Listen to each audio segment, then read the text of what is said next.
Genesis revealed the updated 2025 GV80 SUV here at the 2023 Los Angeles Auto Show, and updated may not quite do it justice. While the SUV gets some revised front styling, a new grille, some updated interior bits, Genesis also revealed that the 2025 GV80 Coupe. Let's check them out and see how they're different. Let's talk about the GV80 SUV first, since we're here and it's a little bit less crowded than the Coupe at the moment.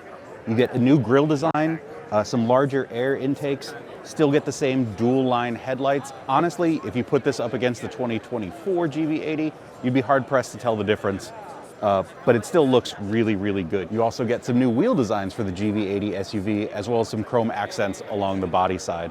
But the bigger changes for the GV80 SUV are inside, so let's check those out. Inside the GV80 SUV, it was one of the last holdouts in Genesis's lineup to not have the connected screen setup. That's changed. You now have 27 inches of connected screen here, some for the digital instrument panel, some for your infotainment. You get a revised center console as well with this crystal trim along the gear selector. Genesis also says it listened to customer feedback to improve the center console, so you have these new volume and tuning knobs, improved cup holders as well. It's a great layout. We've liked it in other Genesis models. Glad to see it here.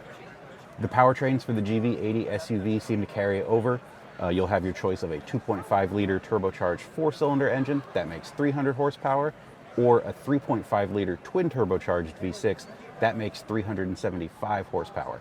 The big changes for the GV80, including in powertrain, are over in the GV80 Coupe, so let's check it out. So we're here with the all-new 2025 GV80 Coupe.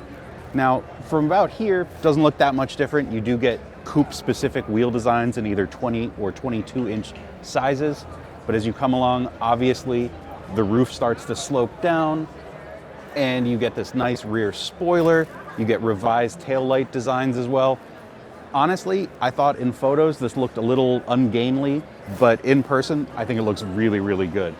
One of the consequences, however, of this coupe design is going to be just a little bit less cargo area. We haven't measured the two, obviously, but you're gonna run into some storage problems that you won't in the full-size GV80. But let's go inside and see what else is different.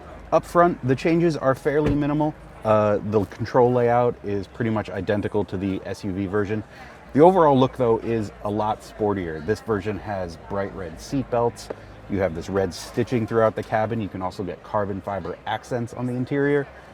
The principle is that the GV80 Coupe is supposed to be the sportier of the two, and that's conveyed through the interior. And honestly, it looks great, it feels great, and since I'm up front, I still have a lot of room.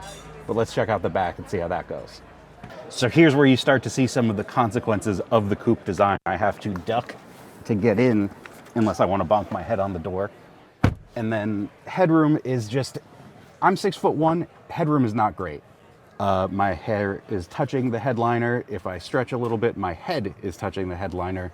I don't really have a lot of room to lean back or recline. It's just not as comfortable as the back seat of the full-size SUV version of this car, but that's, again, one of the consequences of the coupe. But there is one benefit that we haven't talked about yet, and that's the powertrain. Details are still forthcoming. Genesis says the GV80 Coupe will have two powertrains, one of which is a version of the 3.5 liter twin turbo V6 that also tacks on a 48-volt electric supercharger. They say it'll make 409 horsepower. That should be a little bit sportier than the SUV with the 3.5, but we'll have to see what else that entails. We're still waiting on pricing, which should come out closer to the GV80 and GV80 Coupe's on sale date sometime in 2024. But for the record, the GV80 in previous generations was about $56,000 for the 4-cylinder and about $65,000 for the V6. Usually coupe versions are a little bit more than their SUV counterparts, but for all those details and more, and all the latest from the 2023 Los Angeles Auto Show, you can find it on Cars.com.